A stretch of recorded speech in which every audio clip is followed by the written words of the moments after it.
గత ప్రభుత్వం చేపట్టిన కార్యక్రమంలో వాళ్ళ ఎన్నికలప్పుడు వీడియోలన్నీ కూడా చూసాం. ఎంతమంది పిల్లలున్నా అంతమంది పిల్లలకి ఇస్తా అన్నారు. వాళ్ళు ఇవ్వకుండా ఏకంగా 42 లక్షల మంది పిల్లలకే ఆనాడు వాళ్ళ అమ్మ ఒడి ఇస్తాం జరిగింది.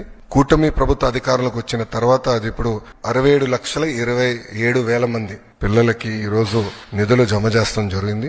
గతంలో 5,540 కోట్ల రూపాయలు వాళ్ళ కార్యక్రమానికి ఖర్చు పెడితే సంవత్సరానికి కూటమి ప్రభుత్వం 8,745 కోట్ల రూపాయలు తల్లి అకౌంట్ లో నిధులు జమ చేస్తాం జరిగింది. అంటే సుమారుగా 3,205 కోట్ల రూపాయలు అదనంగా కూటమి ప్రభుత్వం అందజేస్తుంది. అంటే 5 సంవత్సరాల్లో 16,000 కోట్ల రూపాయలు అదనంగా తల్లుల అకౌంట్ లో కూటమి ప్రభుత్వం నిధులు జమ చేయబోతుంది.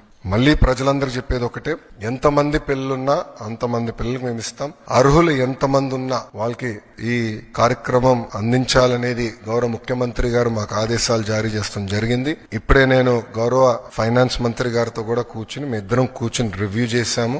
ఎక్కడెక్కడ చిన్న చిన్న లోటుపాట్లు ఉన్నాయో అవన్నీ కూడా మేము రివ్యూ చేస్తాం జరిగింది. కొంతమందికి ఏంటంటే బట్ 2% మందికి ఏమైందంటే వాళ్ళ అకౌంట్ యాక్టివ్ లేదు. దానివల్ల నిధులు తిరిగి ప్రభుత్వానికి వచ్చినాయి. ఆ తల్లులందరినీ వాళ్ళ అకౌంట్ ని యాక్టివేట్ చేసుకోమని చెప్పి వాళ్ళకి SMS కూడా వెళ్తుంది. ఇట్లా మీకు డబ్బులు పంపించడానికి ప్రయత్నించాము, మీ అకౌంట్ ఇన్యాక్టివ్ గా ఉందని SMS పంపిస్తున్నాం. వాళ్ళ బ్యాంక్ వెళ్ళి వాళ్ళ అకౌంట్ యాక్టివేట్ చేసుకున్న వెంటనే నిధులు నేరుగా వాళ్ళ అకౌంట్ లో పడతాయి. సో మన మిత్ర ద్వారా కూడా ఇప్పుడు గ్రీవెన్స్ రేజ్ చేయడానికి ఆస్కారం ఉంటుంది. సో వెళ్ళాలంటే గ్రామ సచివాలయ వార్డు సచివాలయకి వెళ్ళొచ్చు, లేదంటే ఇంట్లో కూర్చుని వాట్సాప్ ద్వారా గ్రీవెన్స్ కూడా రేజ్ చేసే ఆస్కారం ఇచ్చాం.